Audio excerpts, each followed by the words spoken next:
In Indianapolis, a stretch of road extends from City Hospital to Ohio Street that once upon a time formed the heartbeat of the African American community, its soul bebopping down the mile-long street and connecting the sounds of music to the people it represented. The city's jazz scene was born here on Indiana Avenue in the early years of the 20th century, fostering some of Indianapolis's greatest talents and contributing to the rise of jazz across America. At the crossroads of the country, Indianapolis created a vibrant jazz community that can proudly take its place in cultural history beside Chicago and other Midwestern bastions of the music. And those crossroads run directly through Indiana Avenue.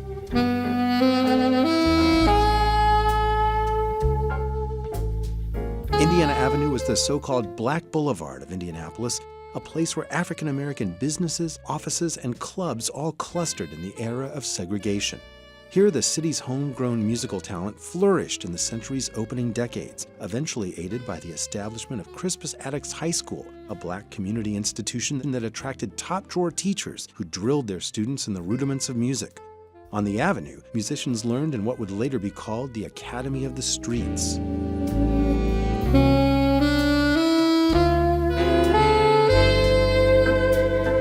Noble Sissel was born in 1889 in Indianapolis on the east side of town, the son of a school teacher and a minister. He lived in Indianapolis for 17 years with his family until his father was called to Cleveland to preach for the Corey Methodist Episcopal Church, where the younger Sissel participated in Glee Club and was a vocalist. After his father's death, he moved back to Indianapolis and started his own orchestra. With this orchestra, he traveled to New York, Baltimore, and Philadelphia, and with U.B. Blake wrote the first black Broadway smash, Shuffle Along.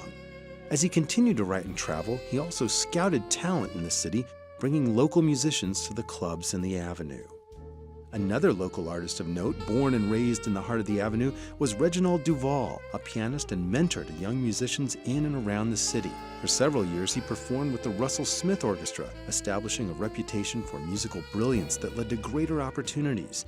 He opened Madam C.J. Walker's Theater, a glamorous building that became the architectural jewel of the Indiana Avenue community, on December 26, 1927, with his band Reginald Duval's Blackbirds. Along with his performances and writing, he also played an important role in the life of the young Hoagy Carmichael, who in later years told people that he wouldn't have remembered anything related to the piano without the help of Reggie Duval. Pianist and songwriter Leroy Carr was another Avenue star, teaming up with guitarist Scrapper Blackwell to become one of the nation's most popular blues recording acts. He wrote hit songs such as Blues Before Sunrise and Hurry Down Sunshine that became part of the modern blues repertoire. And he is credited with giving blues an urban style that influenced later vocalists such as Nat King Cole and Ray Charles. These performers frequented local venues, trying to branch out but often finding it difficult to expand their fan base. They were playing almost exclusively for African American clubs and customers, a small swath of the Indianapolis community. But as the 1920s turned into the 30s, two brothers and a new organization would get the players and the bands in front of larger audiences in Indianapolis and beyond.